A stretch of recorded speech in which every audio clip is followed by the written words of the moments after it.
Namaste and welcome to the Divas That Care Network. I'm your host, Gia-Raquel Rose, owner of Airs Above Yoga, and you are listening to Above the Ground podcast. If this is your first time tuning in, our network is going into its 15th year and is listened to in over 13 countries. I'd like to personally thank you for giving me the gift of your time. As always, it is my honor to hold space with you. And today, insofar as the nutrition episode is concerned, I'm going to take this moment to talk a little bit about something that is nutrition adjacent. I'm going to go with nutrition adjacent for it. And I haven't really discussed it super, like not too much in detail. It has been certainly a big aspect to navigate in my life in the past year plus. But certainly I, don't want to get too soapboxy as I preempt before I get soapboxy. But essentially, I've spoken a lot about my journey with diet. I've spoken a lot about the Hashimoto thyroid, low thyroid condition that I have and have been struggling to navigate. And I've spoken a lot about the symptoms of that, which for me are predominantly, thorough and complete exhaustion from waking up in the morning through going to bed at night. So, autoimmune conditions are what I'll say silently debilitating. If you see someone walking around on crutches or, you happen to know that someone is struggling, it's not like when you have the flu and like people can physically see that you are just, run down. It's just kind of like a constant low. And there are many other conditions that support that same dynamic, I'll say. But essentially, one of the things that I have taken on or committed to or made the choice for, depending on how you want to look at it, was navigating this, not just the diagnosis aspect of it, which obviously is pertinent, and that's been going on for a few years now, but kind of when the medication wasn't helping or the medication wasn't working, or I still felt the same even with the diagnosis and the medication, was when I turned to the dietary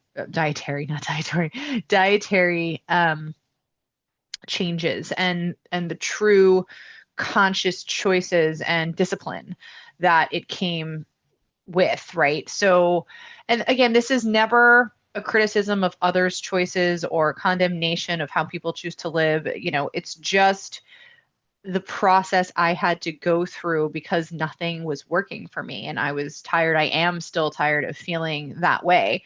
And it's frustrating. And I believe that, people who have chronic conditions, I believe frustration is a huge shared, commonality with people that struggle with autoimmune conditions and other systemic, low-grade, problematic things that can tend to rear their ugly heads.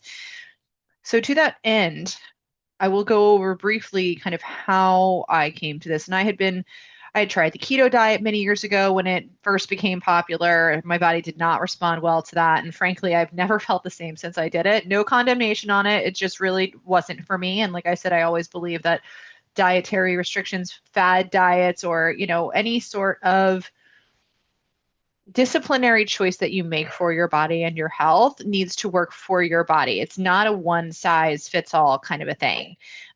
Everybody is different. Every body is different. And you really need to practice some trial and error. So after I had tried keto and while I lost some weight, I definitely did not feel good. I then went to paleo, and aside from the fact that I was vegetarian and keto, which is an easy thing to do, being paleo and vegetarian is a very challenging thing to do. And my new challenge is trying to figure out how to do that. So if anyone has any notes for me, please shoot me an email, send me a DM, because that's the one that I haven't wrapped my head around, and I'll talk a little bit about that. But more importantly is the idea of as my mom used to say in Spanish, una vez no son veces. And that basically means one time doesn't mean every time, essentially. And that's the kind of eat the cake mentality, right? Like you only live once, eat the cake. And this whole line of thought is how I'd like to approach this topic, because I agree with that sentiment insofar as, you know, you have to enjoy your life, right? Like, but I also think that unfortunately, if you have a predisposition towards, let's say, addiction, and that can be addiction of anything. It could be a workaholic, it could be working out, it could be, you know, alcohol, it could be nicotine, it could be, you know, they're healthy, air quotes for those listening, for those who are not watching. They're healthy addictions, right? Working out can be an addiction. You know, making money can be an addiction, gambling is an, so there are healthy and unhealthy addictions, but the bottom line is the addiction itself, or the personality characteristic, the dopamine hit, and then the chasing of that hit over and over and over again, kind of like, you know, a lab rat in a cage, right? It's not that dissimilar. And so if anyone remembers the study where they actually took lab rats and they put them in a cage and they gave them, I want to say it was either cocaine or heroin or maybe both in different test subjects. And of course, the lab rats killed themselves with addiction. And then the researchers decided, okay, well, we didn't give them anything else to do. We put them in the cage alone, we isolated them, and then we gave them these drugs.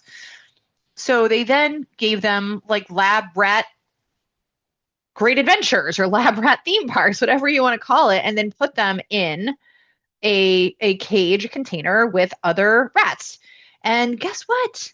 They didn't kill themselves with these drugs that were still on offer to them. They opted for regular water and not dosed water. And why is that? Well, it's because they had things to do and other rats to do them with.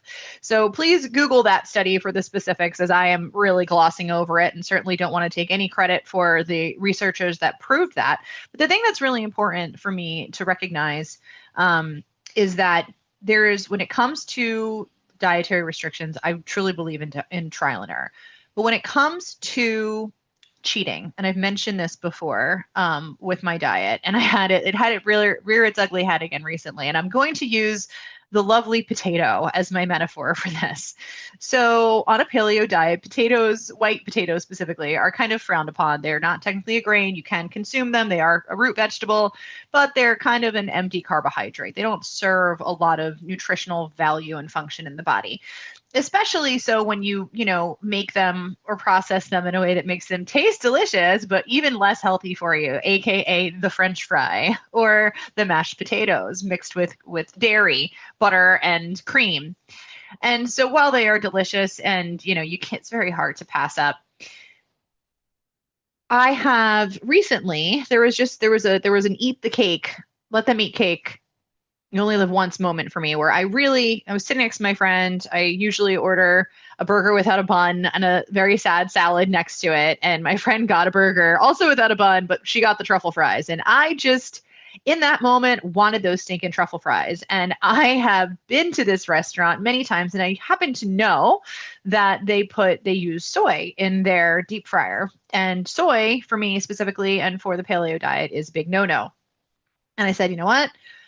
I'm gonna power through, and I'm gonna eat the truffle fries. And they were delicious. And as my mother used to say, Beth, no son Bethis. However, the next time I went to the same said restaurant and I had been in the habit of ordering my bunless burger with my sad salad, I yet again ordered the fries. So that was 2 times in a row.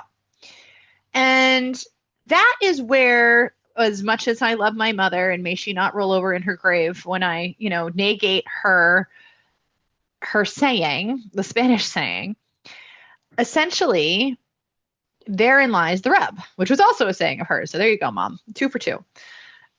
The problem is that you get to a place where when you let it slide once, it becomes a heck of a lot easier to let it slide again, especially if you don't have the ramifications. The flip side of that is over the holidays, as we are now officially in them when I am recording this, I had real mashed potatoes, not the vegan, you know, avocado oil based mashed potatoes, but I had real mashed potatoes.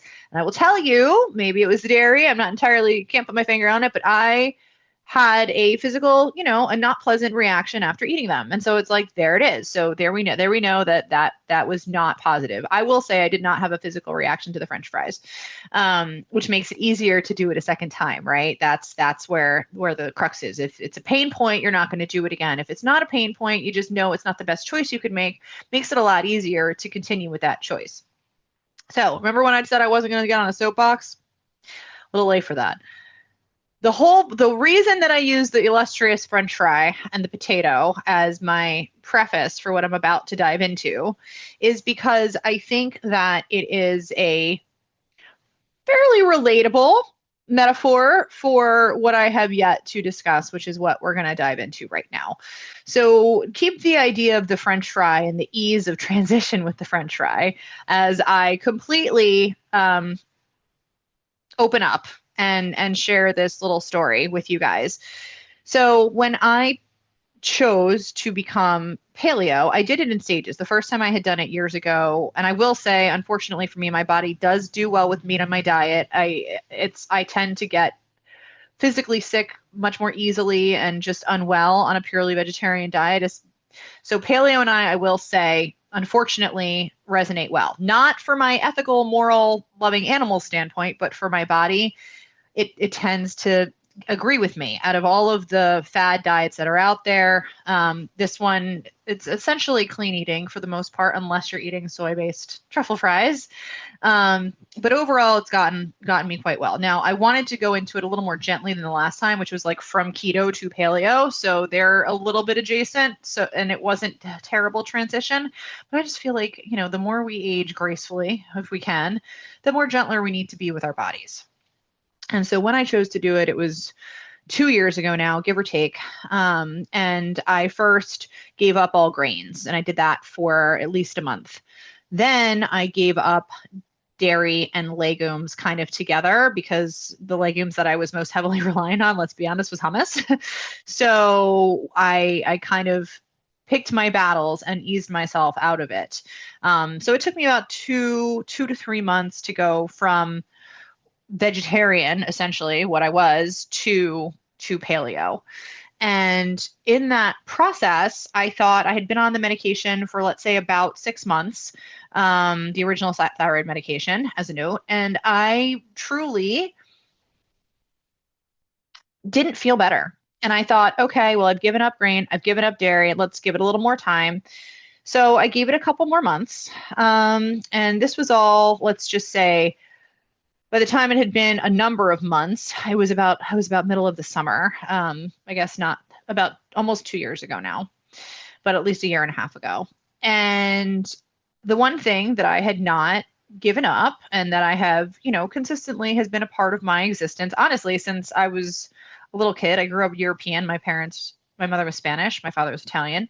And so wine or beer, alcohol was a big part of our existence. And it wasn't, no one ever was drunk, and it was never anything that I thought of as abnormal. If you go to Europe, little kids get wine with dinner. It's not a thing. It's a very different mentality than we have here in the US. And I think that that's a positive thing. Now, for me, as I got older in high school, obviously we would drink at parties. In college, when you turn 21, drinking was a part of the culture for those people that imbibed it. I will say that I was a self-proclaimed party girl back in the day, 100%. And so I definitely drank probably more than I should have, and probably, a decent amount or more so than others, like if there was a scale. At no point did I ever consider myself to be an alcoholic. At no point did I feel reliant on alcohol, but socially, as I worked in radio after I graduated college, I had a public, we were in clubs a lot. It was a part of the culture that followed me after college, and was so in college as well. What I will say, because like I said, this is a soapbox, soul bearing episode for me. I also was a smoker, and I started smoking when I was little, honestly, because my first boyfriend smoked and I wanted to impress him. And then I continued. Not a lot. I was a kid. It wasn't really easy to get cigarettes, but through high school, through college, into young adulthood, I was a smoker. And I will be honest, I really, really did enjoy it. And I gave it up because, yoga teacher, hashtag, right? Like, not exactly a great look to be coughing through your vinyasa. So, around the time that I became a yoga instructor and really around when my mother passed of cancer, right? Like, you have some hard truths hit you. And I did eventually quit smoking. I will say, for an addictive style personality, and the reason that I bring that up is because I gave up alcohol. 100% cold turkey, stopped, haven't had a drink in almost 2 years, 1.5+ years. And it was easy for me. So I preface that first by saying, I'm sorry. Not that I need to apologize, but I know how challenging and how hard, how devastating alcohol can be for people, for families. And so it was not when I made the decision, uno vez no son veces, when I made the choice to not drink, I just made that choice, and I have consistently made that choice for quite some time now. When I quit smoking, that was not easy. That was not easy. I weaned myself down. To this day, I finally am in a place where if I smell a cigarette, it kind of grosses me out. But like, I know that if I had a cigarette, I would want another one immediately. I forget, I'd be like Chandler on Friends. If you remember, if you've ever saw the episode where Chandler smoked a cigarette and he was like, oh my God, that would be me if I had a cigarette. And I know that about myself. And so I will not do that. And that begs the question of the same with people that have issues or struggle with alcohol. And again, the reason that I'm bringing this up is because I want to share what I've learned, what I've noticed over the past year, some odd, because I'm also, I have a lot of friends where, we hang out at bars and restaurants together. And I'm very blessed because it doesn't bother me. I can go out to the bar, I can have a club soda, and it doesn't bother me to sit. But the things that I've noticed is that the culture, the social aspect of it, I've seen people struggle when they stop drinking to navigate that aspect. And for me, like I said, I'm luckier than most. I was able to quit very easily. It didn't bother me. I'm able to be around people that are drinking. It doesn't bother me. I'm not triggered by it. I don't care. I'm fine. The only thing I will say is that I want to go home earlier. It's not fun for me to hang out past a certain point when there's nothing else going on other than drinking. And it's never a condemnation. It's just a shift. And I think the one thing that I've taken from this journey, and this is therein lies the point, after however many minutes of backstory, herein lies the point. The point is essentially your priorities, everyone's priorities. And what I realized in this journey of healing, I'm going to call it journey of healing because it started due to, and I'm not going to say there weren't mental and emotional components to it because that wouldn't be authentic, but it started predominantly with the struggle of feeling like garbage all day, every day, and really being over that and trying to eliminate the different potential causes of that. And finally, eliminating alcohol is like, well, I have given up everything else and I don't feel better. And so let me stop drinking and see if then I feel better. And here's the sad reality for me. And I can't imagine that it's like this because everyone else that I talked to that even stopped drinking, maybe not forever, but for a few weeks or a few months or, had dry January, they would always like, oh my God, I feel so great. I never felt better. I didn't feel better. My sleep improved, right? Like my sleep improved. I will say my weight didn't really improve much from not drinking anymore. But I had a history where I had already started to give up wine because it would give me, my body changed and wine was my favorite thing. And I couldn't drink it because it would give me headaches or I would wake up in the middle of the night. And I already started drinking hard alcohol, which kind of led to this trajectory of like, well, now I'm not even drinking because I'm enjoying it. I'm drinking because I'm drinking, and that was it. And it was just kind of like, well, why? And that was kind of the struggle. And a friend of mine passed away very young, around my age. And I really struggled when I found that news out, and having nothing to do with alcohol at all, actually. Um, but it just broke my heart, and I was not okay mentally and emotionally. And I realized one night when I was crying and I'd had a few cocktails, I was like, I'm not okay. I'm not okay. And there's something underlying, and this is not helping. Drinking is not helping. It's what it did help to do was it helped to show me that I wasn't okay, that I really needed to take a pause, and I really needed to reflect, and I really needed to evaluate my priorities. And so to that end, what I've noticed, and again, this is never a judgment of anybody, and people should do whatever makes them happy safely, and for the good of all and the harm of none, right? But mostly for the harm of none.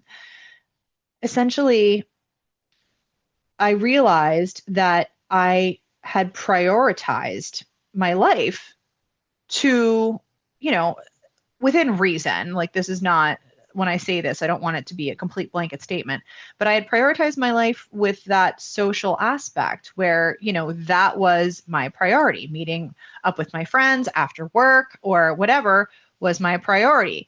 I would wake up, I would stay up late and wake up late. That was not a great choice for me, but I would just make it through the day. I would, you'd power through. Certainly, like I said, even though I didn't feel better, that's the thyroid. It's not from the alcohol, but I would definitely, like, I'm certainly much, much less sleep deprived, or my quality of sleep has definitely improved. And so I think that the thing to take away from this, not that you need to stop drinking, not that you need to, you know, check yourself as an addictive personality, but there is a distinction between knowing that you have a potentially addictive personality. It doesn't have to be alcohol. It doesn't have to be cigarettes. It doesn't have to be, it could be work, right? And that could have positive ramifications, right? Like, there's not all bad addictions, but I think humans tend to have addictive predispositions, and there's something safe in the cycle. There's something known in the repetition, right? And it's breaking free, much like my most recent meditation, breaking free from that cycle, getting off the carousel, breaking the cycle, stepping off, and looking at the carousel and evaluating it, reflecting, looking at yourself, looking at your choices from a really true perspective. And facing yourself can be hard, man. Like, that's not an easy, it's not an easy thing to do. Acknowledging that, you have made choices that, pardon me, may not serve you or didn't serve you, and that you made them over and over and over again. It's a little bit of a tough pill to swallow, I will say. But what's on the other side of that, hopefully, is awareness, better choices, and an upward trajectory, onwards and upwards. And so when I talk about this, and when I kind of tongue in cheek say, "Hey, mom, I don't know if you were right about that one. I don't know if the Spanish tradition of una vez no son veces is really truly accurate," because I will tell you that that second French fry was a lot easier to order than the first French fry. And that's where discipline plays a huge role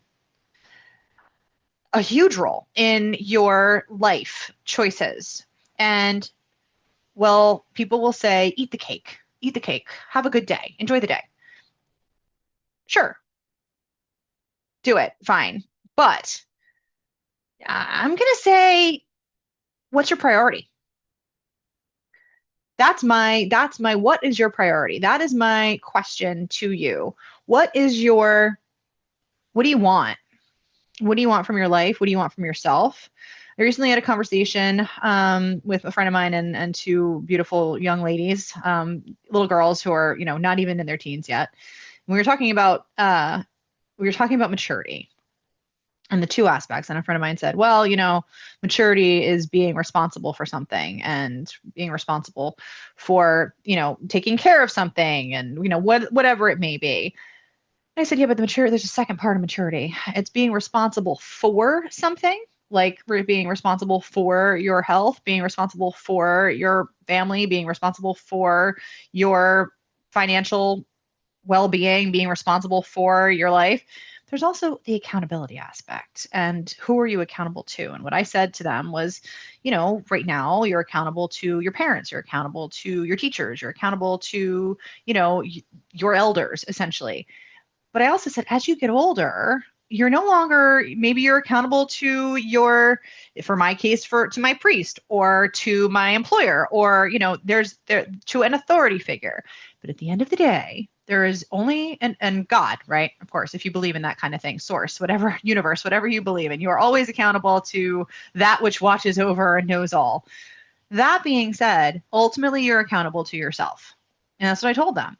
You're accountable to yourself. You know what your actions are. You know when you're speaking the truth. You know when you're lying. You know when you're doing something with integrity, with authenticity, or when you're not. You are who and what you are accountable to, always and forever, until you're worm food, right? That is the deal. And when it comes to your health, when it comes to your nutritional choices, when it comes to eating the truffle fry or having the salad, ultimately you're accountable to yourself. And you know whether you kept up that discipline or you didn't. And a truffle fry may not be a big deal. And to me, maybe even having a glass of champagne on New Year's wouldn't be a big deal. But I'm not going to do it. And it's not because I'm worried about drinking and that being a problem for me. It was like I said, it wasn't a challenge for me to stop. But just smoking is a challenge for me. I know that I should never smoke a cigarette ever again. That's just not a great call. And for anyone who's young listening out there, don't start smoking. It's not worth it. It's not worth it. Even though I said it was very enjoyable, it's not worth it. It's just not. So as I say all of these things, I will again say I do not judge anyone who smokes cigarettes. I do not judge anyone who drinks alcohol. But I will say, I will ask them, what are you prioritizing? What's important to you? What matters? What matters to you? Who are you accountable to? As you get older and you have family, you're accountable to your family. You become accountable to your children. You're responsible for and accountable to your children, to your family, to your loved ones. Your health is, I don't know, the most important gift that you can give the people that love you. That is just a true statement. And I don't think that's one that can be argued with or belabored. So I say all of this to ask everyone what their priorities are, and to note that as much as enjoying your life, enjoying a meal, maybe you do make some dietary sacrifices every once in a while. Maybe you do eat the cake. That's where the forgiveness, the closure, and the that's where the forgiveness comes in, right? Meet yourself where you are. And when you start these processes, any process of elimination, any disciplinary process, when you're starting from scratch, meet yourself where you are. And that's where the forgiveness comes in. You forgive yourself for the French fry. You forgive yourself for the cake. You forgive yourself for the drink. You forgive yourself for the cigarette. But after some practice has gone by and the practice turns into habit and the habit becomes a discipline, who are you accountable to? And why are you going to make that choice to deviate from your discipline? Because at a certain point, you've worked hard. You've put in a lot of time. You've put in a lot of effort. You've put in a lot of mental and emotional load towards these positive choices. Why are you going to let one choice break that stride? And you can. I'm not going to hold it against you. I'll forgive you for it. You forgive yourself for it. Doesn't matter. It doesn't. Doesn't matter. And is that your priority? Is your priority in that moment the meh, uno beth no thon bethis? Or is your priority the amount of effort that I put in is worth more to me than this singular truffle fry? And sometimes it will be. Sometimes it's a worthy truffle fry, and I will give that to you. But it is never a worthy cigarette, unfortunately. And you have to know yourself. You have to learn yourself. You have to know your own boundaries, because it's not just like the diet, just like choosing to be paleo, whole food 30, vegan, like keto, whatever diet works for your body, low FODMAP, whatever diet, whatever nutrition best serves your overall health, it is different for everybody. Whatever choice best serves you in that moment. If you're going through something emotional and you haven't had a practice of not leaning on your vices, whether they be nicotine, whether they be alcohol, whether they be food, whatever your vices are, you're going through something, let yourself go through it and do what you need to do for yourself, and then forgive yourself, come back to yourself, and hold yourself accountable. But I will tell you, the practice of discipline makes you really consider whether or not breaking that discipline is worth the reward, the instant gratification. And that's a question that only you can answer. So I know that this has been the soapbox to end all soapboxes. So if you have made it this far, I truly, truly want to thank you for your time and attention. I hope that my journey of healing, and through addictive processes and through backsliding with smoking, for sure. I mean, wasn't an overnight. Eventually it is, right? You always have one less cigarette. But a lot of people struggle with addictions. They don't all look the same. They are as varying as diets, as body types, as mental and emotional feedback loops. Find what works for you, but get off the carousel. That's the one thing that I say you can't, until you're aware, until you're willing to confront yourself, until you're willing to ask yourself the hard questions. What am I prioritizing? What matters to me? Where am I spending my time? What am I giving my focus and attention to? Till you're ready to have those conversations with yourself, forgive yourself. And then once you know better, do better. And so again, if you've made it this far, I just want to tell you how much I appreciate each and every one of you for sharing this space with me, and ask that you please feel free to share the same with your loved ones. For more goodness, follow me on all the socials at Above the Ground Podcast, or visit my website, errorsAboveyoga.com. As always, don't forget to check out my other episodes, especially the meditation from last week. And check out all of my amazing sisters at Divas That Care. You can find us on Spotify, Odyssey, Apple, Amazon, iHeartRadio, or anywhere else that you may feel guided. Again, my name is Gia-Raquel Rose, owner of Airs Above Yoga, and you are listening to Above the Ground Podcast, where every day is a good one.